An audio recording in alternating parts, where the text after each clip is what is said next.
The year is 1964, September 4th to be precise. The location, Cisco Grove, California. 28-year-old Donald Shrum and his two friends, Vincent Alvarez and Tim Trueblood, are bow hunting in the northern portion of California in the Tahoe National Forest. All three were very experienced hunters and no stranger to camping in the outdoors. After a long day of hunting, the three agreed to continue hunting, but in separate directions, in hopes of finding their target.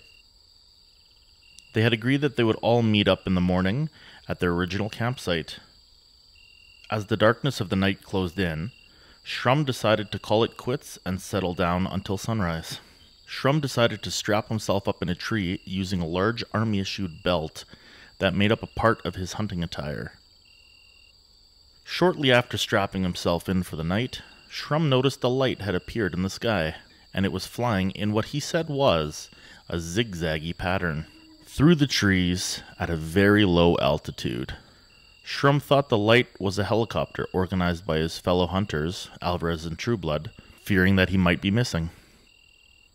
Shrum released the belt that was holding him securely to the tree and fired 3 of his flares to aid in his retrieval. He started waving his arms and shouting to help the searchers even more. As the light came closer, Shrum realized that the craft wasn't a helicopter at all. As he stood there, the light stopped around 150 feet from him. Shrum climbed back up the tree and readied his weapon, a bow and some arrows. As he watched, 3 humanoid creatures exited the craft and started to walk towards his location.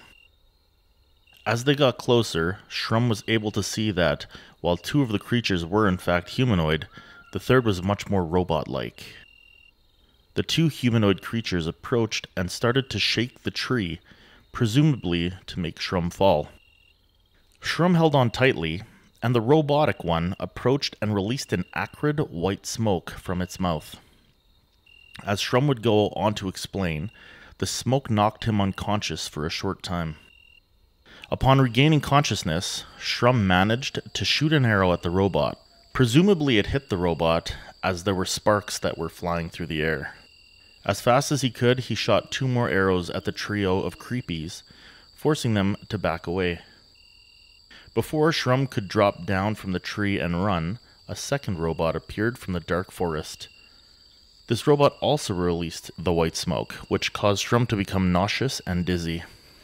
When Shrum again regained his senses, he saw that the 2 humanoids were trying to climb the tree. Having no more arrows, he resorted to lighting things on fire. Pieces of his clothing, pine cones, branches, even his baseball cap.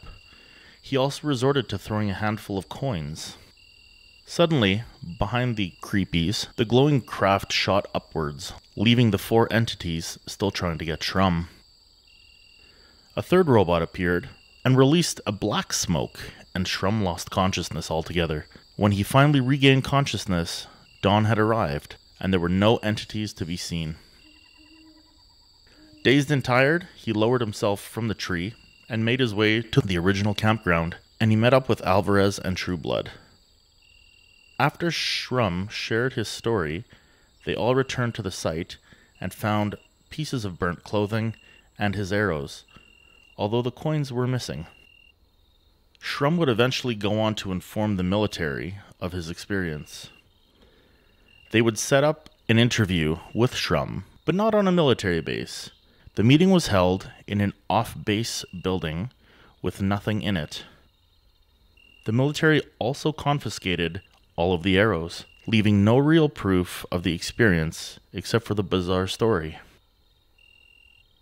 Now I ask you, what are your thoughts? Do you believe his story? Let us know in the comments below. And until next time, my goolies and goblins, stay curious.